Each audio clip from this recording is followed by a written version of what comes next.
gentlemen, the actual Knight Rider car. How about that? Whoa! A turbo boost. Woo!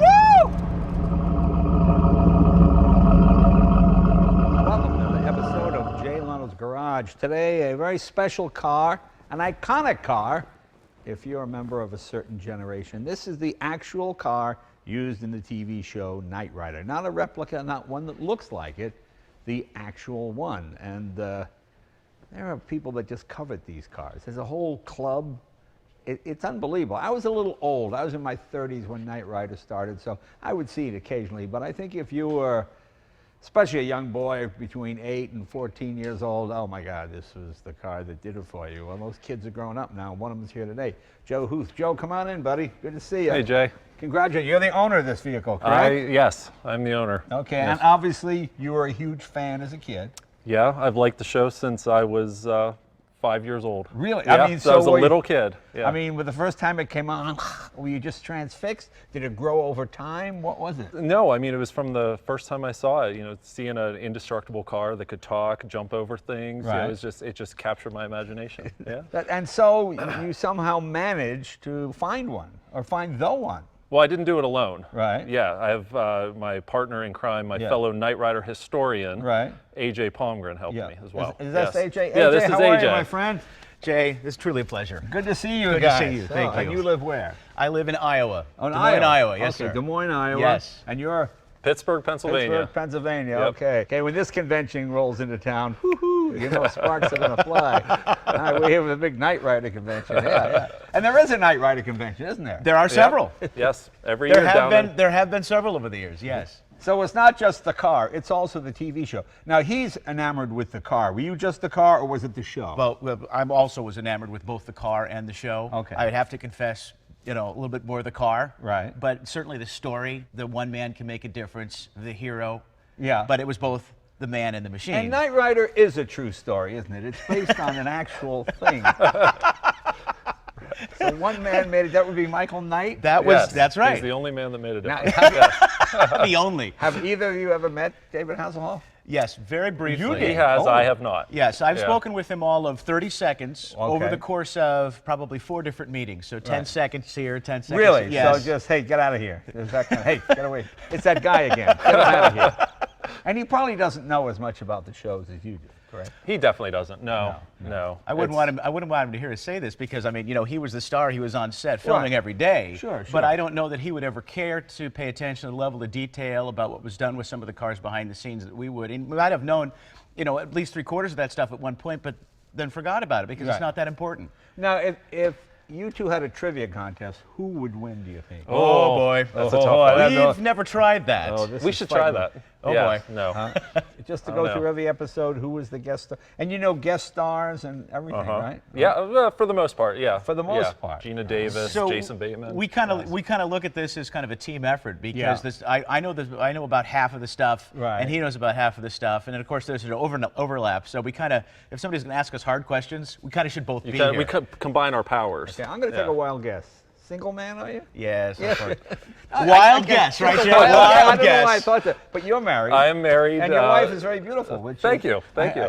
She must be very patient to put up with you. She is. She's wonderful. Yeah, Yes. okay. Yes. So, and where is the big convention every year? Is it in Des Moines or where is it? Well, no. This year we're bringing this car to a car show, right? There's In- well, that's not the Knight Rider car That's show. not the but Knight Rider car there's, show. There's a show in Chicago that this car will be at, but the Knight Rider car show is in Atlanta every year. And why Atlanta? Well, there's some guy there that's about as crazy as we are, Right. who's taken it upon himself to, at his own expense, actually organize a get-together Okay. of replica cars. Occasionally an original shows up. Right. Certainly a lot of fans like us that bring memorabilia and things well, that they I imagine make. it's like a Shelby show with a Shelby replica show, but then there's always one or two real ones. Yes, Right. exactly. Right. Yeah, Okay. absolutely. Exactly. Do you have a car also? Yes. What car do you have? I have another one of the surviving originals. Oh, okay. So and how many were there? They use 20 in the show. There's Approximately. approximately 20. Give or take that's, one or two, yeah. but Right. not much more than that. But there's 5 that have survived. 5 have Yeah. survived. Five So have between the survived. 2 of us, we've got 2 of the 5. Okay, so you could pretty much hold a Christmas party in a phonomat booth. Really. Absolutely. Yes. Yeah. All right, all right. Sounds good. Okay, now, what facts can you tell us about the car that you know that maybe he might not be familiar with, or are there any? I don't know that there aren't any that he would know. Like, what's the most obscure fact that you have on this car? Well, let's see. We could go into the dates that the stuntman actually put some of the modifications on this car. So you know that as well? Yeah, I don't know the exact Well, dates that they did, but it's definitely for the episodes for which they did that. Since this is a car show, let's first talk about what we have here. Yes, we have an let's. 84 Trans Am. Is it a Trans Am? It's actually a base Firebird, believe it or not. A base Firebird. This And one is a base Firebird. This specific one. The other ones that they used were Trans Ams. Okay. This was a base Firebird that they dressed up to be a Trans Am. Okay. So if someone were to ask, what was Kitt from Knight Rider, the most accurate answer as far as we're concerned is Kitt was a 1982, 83, and 84 Firebird or Trans Am. Right, okay. All of the above. Okay. Now, is this the most original, least modified of all the cars, would you say? I would say, yeah, this is the one that's closest to as it left Universal. Now, it looks like AJ disagrees with that. No, well, it depends on how you're asking that question. Ooh. So, no, I don't disagree with it. This one has probably been modified the least since its use on the show. Right. But it has a whole nother history after the show. So each of these cars have multiple histories because some of them were used for tour after the show was over with to continue to promote the show. Now, the engine that was the fictitious power plant in the car for the TV show was what? A turbine? Turbine engine. Yes. So it was a jet engine. Mysterious turbine engine, yes. But it's a turbine engine that has a turbo on it, which doesn't make any sense. From your car guy, that's right. So you see, that's where the Hollywood magic comes in. Right, The kids get to use their imagination, Right, and the adults that say, that can't work, I can't take this seriously. And tell me about some of the other features. What is the laser something? What is that? Where there's a laser tracking scope. Oh, laser But tracking. there was also, lasers for cutting things, and there were lasers for Oh, I see. fending off the bad guys, and in some Right. cases, even the evil car Okay. itself. I believe the laser was used twice for that. Yes. I Well, believe there so. was an evil car episode. Oh, yes, as well as yes, an car. evil Literally called car. Called car, okay. With a K. With With a a K. K. Okay. Of course. All right. Now, you guys seem to have fun with this. Was it? Obviously, there was a time you took it really seriously, or maybe you still Well, do. I think we probably still do. Yeah. I mean, anyone that would say these guys are just way too serious about Right, this, and they're right. right. We're guilty. Right. But we do have a lot of fun But we with do that. it because Yes. it's so much fun. It's fun. Right. Yeah. Now, when this subject comes up, do the women just leave the room? Unless they're true Knight Rider fans themselves, which Right, does right. happen. It does happen? It does happen. There are some. There yeah, are some there are ladies come to our shows, and they're just as much fans as any of the rest Really? of us. Yeah. Okay, well, that's good. That's Yeah. good. I'm all for equality. it just makes me laugh. As are we. I think it's funny. As are Okay. we. This has what? The basic 305? Correct. Okay. Yep. Yes. Stock transmission? No, automatic? it's got they replaced the 700 R4 transmission with a turbo 350 3-speed automatic. And why did they do that, AJ? Because that transmission would hold up a lot more under a tremendous amount of abuse than the factory. What was it, Joe? The 700 R4 in this 700R4. one. So this one would take a tremendous amount of abuse, and the stunt guys, of course, would beat the crap out of it. Right. Throw it in reverse real fast, 180, go forward. You're just doing all kinds of crazy stuff for it. So did this car have any special effects on it that weren't just for looks? Okay, you got the light in the front that flashes. Yes. Does that only flash when the car is talking? No, it's flashing supposedly as far as the storyline. Yeah. When the car is consciously looking around and scanning its see. environment. You're That's how the laughing at me writers because I'm a novice. No, I'm not. He doesn't even know. I promise you, Jay, I'm not Foolish laughing at you. mortal. Yes. Okay, so is there? So it's basically a stock Pontiac For the most part. for the most part. But is there anything else on it that would aid it in? Yes. So the stunt guys, Jack Gill was the Oh, stunt sure, we know coordinator Jack, of Knight Rider. As well as a number of others. Yeah, yeah. He put a brake line lock system in the car. And what that does is that holds the front brakes, so you can spin the Correct. rear wheel. It'll either hold the front brakes on, Right. so that you could, when so you could spin the rear wheels and then release the front, or Right. the opposite, where it would you press on the hydraulic brake and it would stop the rears, but not the front to give you full steering control, which makes 180s a heck of a lot more fun. Oh, okay, I got you. Okay. And so there's that, and then the subframe of the car, the unibody, wasn't as strong as the stunt guys wanted it to be, so they welded a bunch of stuff to brace it up. Now, what was the highest top speed on the TV show this car ever achieved? Do you know that? 80, 90. They No, probably- no. Highest- Fictional. high- 300. The fictional You're talking 300? 300 hit and 300. over The fictional 300. 300? Yeah. Yes. Well, it is a turbine after all. It Yeah, is, yeah. and it would corner as fast as a camera could speed it up. Really? Wow. So so about 300 miles an hour. Was, Yeah, pretty much. Was the top speed. All right. To all find right. some physics in the process. There's no question about it. Oh, okay. All right. Well, very good. But it was fun. No, it's fascinating. Now, Joe and I are going to take a ride because I wouldn't subject anybody to this back seat. I don't think you'd. No, and I honestly don't blame you for that. As much Yeah. as I would love to join, Yeah. I honestly don't blame you because I've sat in that back seat as well as others, and it's not comfy. And how many people show up to the conventions? I'm curious. Anywhere from 50 to, well, it depends on the venue, right? Right. So 50, 100, somewhere in that range. Do they you come know, from all usually. over the world? All over They the do. world. New Zealand, Yeah. Germany, yeah, Other all over the places, world. England. Is Germany England. the biggest because David Hasselhoff? Oh, well, you know, I think he has had a tendency to be more famous, particularly for his singing career in Europe. Right. Okay. So, But the show did play in Germany. absolutely. yeah, I think absolutely. it still does in Yeah. some places, from what I know. Well, okay. All right. All right, Joe, you ready to go for a ride? Can Let's I go. drive? This will be a thrill. I've never actually driven a Knight Rider car. So. All Hey, right. Jay, thank you, my friend. Jay, pleasure. Thank you. Thank you. Thank you, Jay. Come on, Joe, let's go for All a ride. right.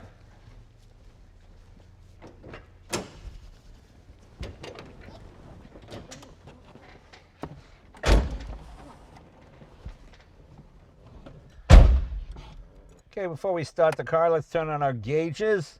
And what does Kitt stand for anyway? Knight Industries 2000. Oh, K-I-T-T. Okay, good. You got it. Now, this is the last speed we reached, 281 miles an hour. Okay, I Yeah. was on the 405 freeway, no problem.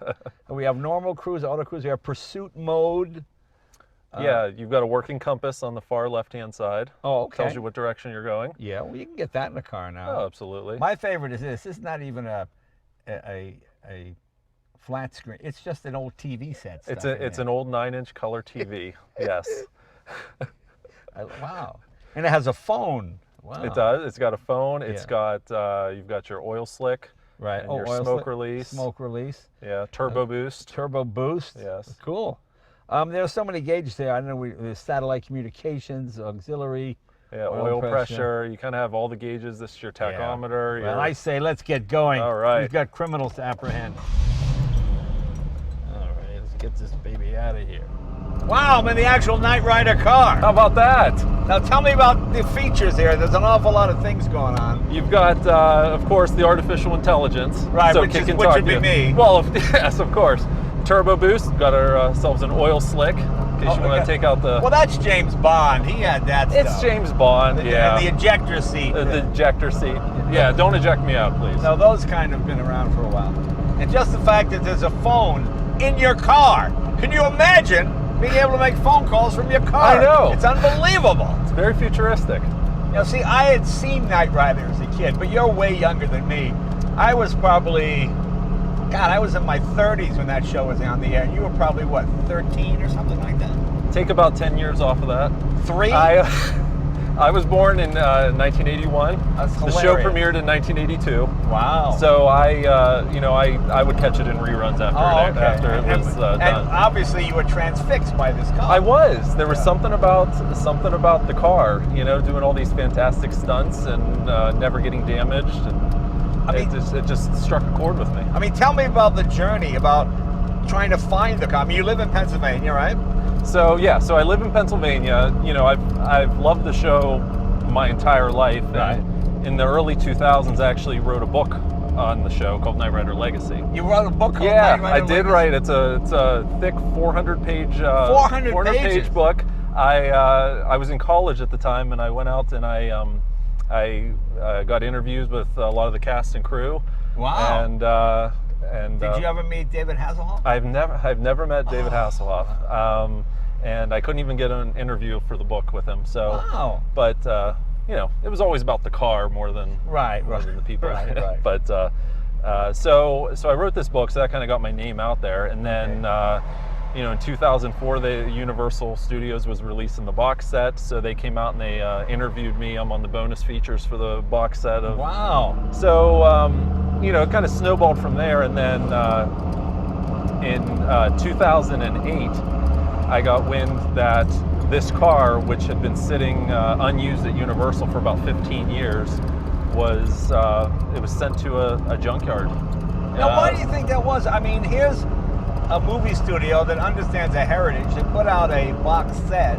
They know people are interested in the car. Why wouldn't they have it on display? What am I missing? So they did have it on display. So when the show ended in 1986, Universal Studios took this car and they retrofitted it to put on in their theme park.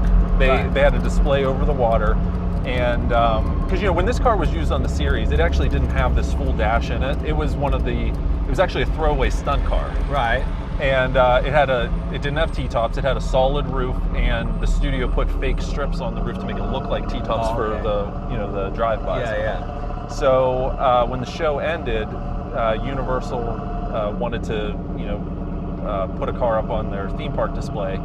So they took this car. They had T-tops added to it, and then they took their insert dash. So what you're looking at here, this is the dash that sat on a soundstage that they would film all the close-ups. Oh, I see. So Universal took the dash, they put it in this car, then they put it over the water at Universal Studios theme park, and it was there for 10 years. And guests to the park would come in, they'd get in the car, there'd be a guy kind of off stage that would pretend to be the car. He'd talk to them. The car had mics and speakers. Right. So they'd pretend to have a conversation with Kitt. So tens of thousands of people have sat in this car. Wow. Actually, it doesn't drive bad. It's not too bad. It's got the Turbo 350, the 3-speed transmission in it. Well, that's my favorite thing. Turbo is one of those words.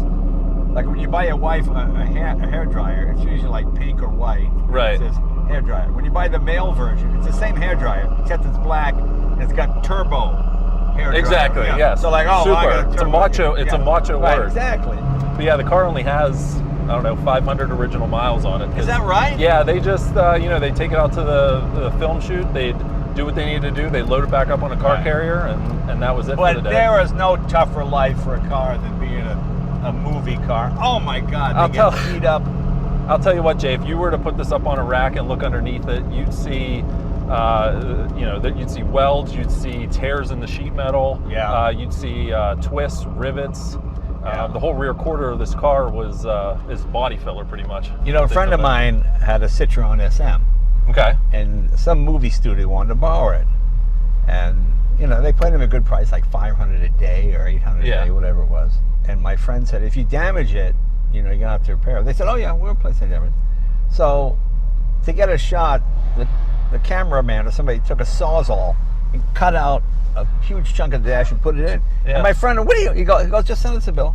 Oh, well, there's no bill. I mean, you can't fix that. Right. I mean, it's not what. And then the movie comes. No, we'll pay for it. Just Right. That's why people always go, do you lend your car to movies? No. Right. You gotta be crazy to lend your car. Exactly. Yeah. And there's actually a funny story. So, right underneath your feet, the floorboards have a bunch of holes drilled in them. Yeah. And as we've been told, the story goes, the little kids would get so excited to see Kitt that they would wet their pants. Wow. That's nice they needed some drainage. Yeah. Oh, that's nice to know. So the car had a hard life on set, but then it almost had an equally hard life, sitting for 10 years with all these people getting in and out of it. Oh man. So, you're married. Yes. I met your wife, beautiful girl. Yes, thank you. All right. How does on that first date? I wrote a book on Knight Rider.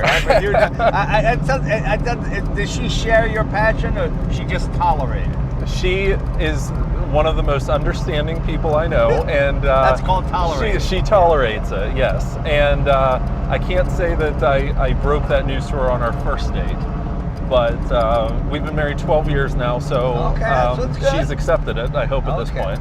One time I was on the Letterman show, and Knight Rider was the hot show, and I was doing jokes about Knight Rider, and I told David that my favorite episode was Michael Knight's evil twin. Yes. And I said I knew it was his real evil twin because that twin couldn't act either. Well, Basil saw this furious. I'm sure he was. So at an NBC function, it's one of these things was like, and he's huge, he's like 6'4". Yeah. So you see him come in and he said, "Where's Leno?" and he sees me, and I'm running. I'm trying to hide from him, right? And I'm just ducking around corners, and he's chasing me. He was very nice. It was actually very funny. Right. It just made me laugh. You take it so serious. There's a story where Hasselhoff called his dad and said, "Hey, Dad, did you see that episode where I played the evil twin?" And his dad said, "Yeah, I think the evil twin is a better actor than you are." So same thing. Yeah, same thing. So you got it from all sides. This car is one of 5 that have survived. Wow. Now, have you gotten together with other Michael Knight car owners? Yeah, well, of the original cars. Now, do you find out whose is the most original? Well, no. So my buddy AJ Palmgren, who he and I worked together to secure this car, but he owns one of the other originals. Okay. He owns the very first one ever built by Universal. And then is he jealous of this one? I don't think so. No, because are you jealous of his? It's Would you rather have that first one? Be honest. There's something about the first one, the original. Absolutely. Yeah, absolutely. That's very But this car, out of the 5 surviving, this is one has been modified the least by anyone else. So the other ones some of them have been over restored, customized. So this one is as it was at Universal. Now, are you a car guy other than the Knight Rider car? Are there other cars that you covet? Not as much as this car. Yeah. No, not as much as this car. I mean, I'd love to get myself a first generation Dodge Viper, different cars like that. But, it again goes back to my childhood. That car came out in, what was it, 92? Right. 92. So I was 11 years old, and I remember my dad taking me to a new car show, auto show. And I saw that car, and something clicked. I can't explain it. Yeah. So I've always thought, man, it'd be nice to have, the original Viper, red Viper. Yeah. Well, let me ask you another question. This seems to me, you love the car, must be fun to drive. Why do you not put it on the road? You don't have a register for the road use. No. How come? Well, a number of reasons. So first of all, if something happened to it, it's irreplaceable. Right. But looking underneath the car, there's studio markings and studio modifications underneath the car that could easily be destroyed over time if the car was subjected to road grime and water and whatnot. Because each one of the cars, they had 16 to 20 of these cars, and they needed to know which car to have on set for which day, so they numbered the cars individually. How do you insure this car? What value did you put on it for insurance purposes? I use Haggerty, and very good. Haggerty's very good, and they understand what it is and how it's being used now. Right. So we've been very happy with Haggerty, but it's insured in the 6 figures, which I think is fair. But and it's covered with show and paddock use. So it's not too bad, but. Are these the original tires that are on it in 85? They are the original Eagle GT tires from 1982. You might be able to get some of those if they're repopping. They are, but they're like $500 a piece. Oh, are they that much? Yeah. So, and these they have great tread. They're a little stiff. the rubber has hardened quite a bit, but I'd love to see this car end up in a museum that'll take care of it one day. So I'm hoping that that'll be the case.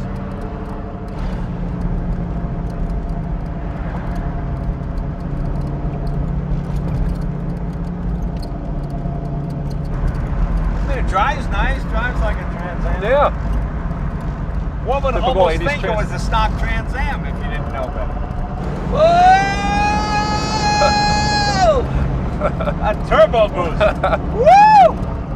It's interesting because when you're as into the show as I am, you can actually tell the different cars, scene to scene, you can tell which cars they use. Right. Because it's kind of like a thumbprint, no two are the same. Right. So this was the second to last car ever built for the show. Wow. Out of the 20 or so they had.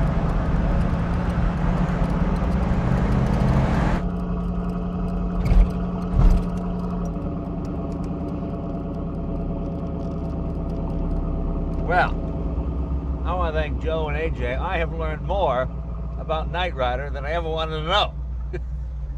But it's hilarious. I mean, this is a car that is so much a part of a certain generation's childhood.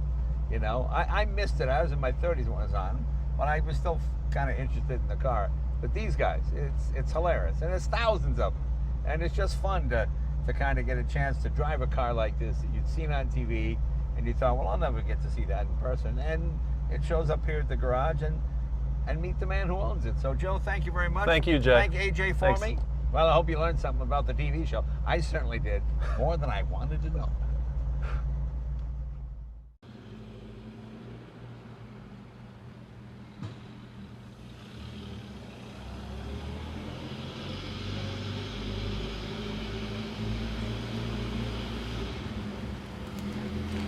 Mm-hmm.